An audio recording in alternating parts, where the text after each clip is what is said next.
From Wisconsin is recognized. Thank you, Mr. Chair. Democrats must have been given their talking points on Project 2025 yesterday at the internal meeting of the conference to determine who the next presidential candidate will be for the Democrat Party.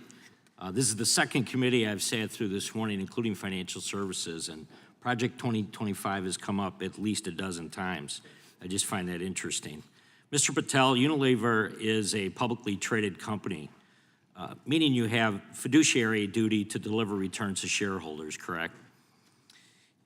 Yes, sir. In your 2023 annual report, you identify consumer preferences as a principal risk to your business. In examining this risk, you stated our success depends on value and relevance of our brands and products to consumers around the world. Would you agree that it's got to be a critical element in managing that risk because you have to continue to grow consumer preference of your brands, right? Yes, sir. Right. And you do that through brand and marketing investments, or advertisements, I guess is another way of describing that, right? That's how we build brands.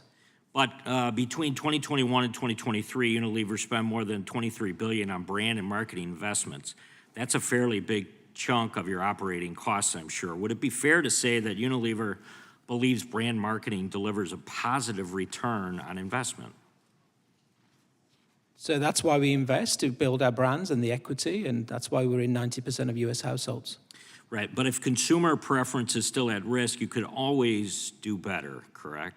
I mean, that's obviously the goal. The business could always grow better. Right.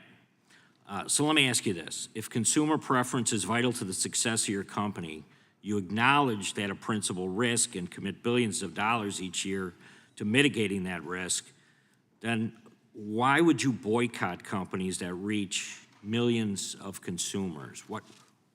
It doesn't make any sense. You've got this goal in place, you're pursuing it, but yet you're still pursuing boycotts.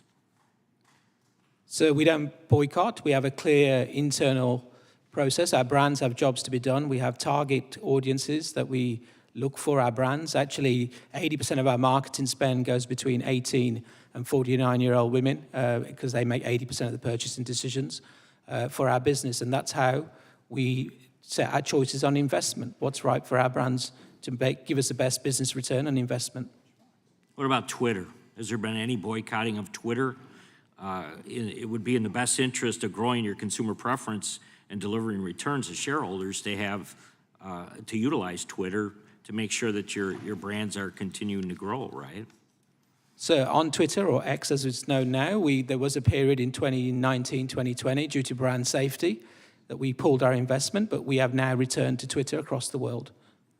Okay, thank you. Mr. Shapiro, can you explain the importance, I don't want to oversimplify this, can you explain the importance of advertising dollars to growing Daily Wire into the company that it is today?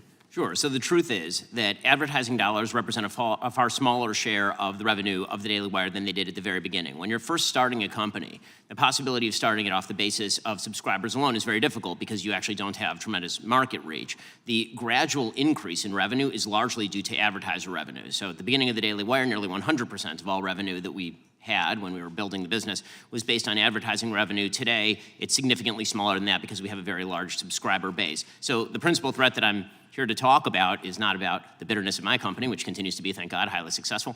The reason that I'm here is to talk about startup companies that are attempting to get into the market and are being barred from an extraordinarily large pool of advertising revenue along political lines.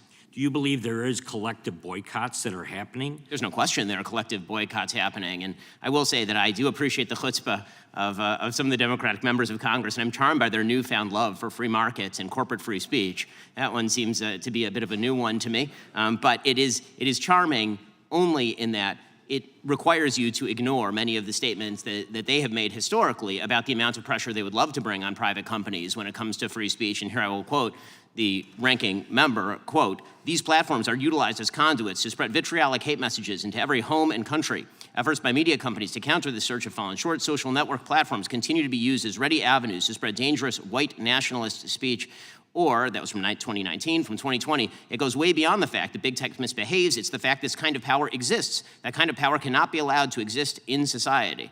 When you use that sort of language with regard to the same companies we're now hearing require free speech, I find that somewhat difficult to swallow. Thank you, Chairman. I yield back.